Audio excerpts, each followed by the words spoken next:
आप सबने तो देखा होगा कि सांप बीन की धुन पर नाचने लगते हैं, या बचपन में देखा होगा कि एक सपेरा सांप को बीन की धुन पर नचाता है। तो क्या सच में सांप बीन की धुन सुनकर नाचने लगते हैं, या सच कुछ और है? आइए इस वीडियो के माध्यम से जानते हैं। पर अगर आप चैनल पे नए हो तो चैनल को सब्सक्राइब एंड लाइक कर दीजिएगा। तो चलिए शुरू करते हैं वीडियो को और जानते हैं सच। क्या सांप बीन की आवाज सुनकर नाचने लगते हैं? सांप बीन की आवाज सुनकर नहीं नाचते। असल में सांप बहरे होते हैं, यानी वे आवाजें नहीं सुन सकते।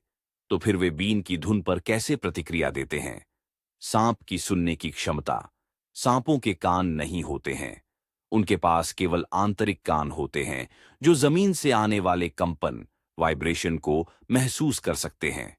लेकिन वे हवा में फैलने वाली आवाजें नहीं सुन सकते। दृष्टि और हरकत।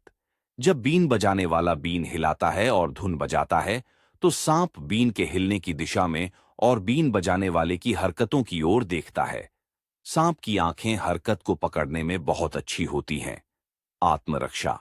सांप अक्सर अपने बचाव के लिए अपनी गर्दन को उठाकर सतर्क मुद्रा में रहते हैं। जब वे किसी अज्ञात चीज जैसे बीन को हिलते हुए देखते हैं, तो वे उसके प्रति सतर्क हो जाते हैं और इसी कारण वे अपनी शरीर को हिलाने लगते हैं। तो इन सब के आधार पर हम ये कह सकते कि सांप बीन की धुन पर नहीं, बल्कि बीन के हिलने और बीन बजाने वाले की हरकतों पर प्रतिक्रिया करते हैं। इसलिए यह कहना गलत होगा कि सांप बीन की आवाज सुनकर नाचते हैं। वे हरकतों को देखकर और अपनी सुरक्षा के लिए प्रतिक्रिया करते हैं। Thank you.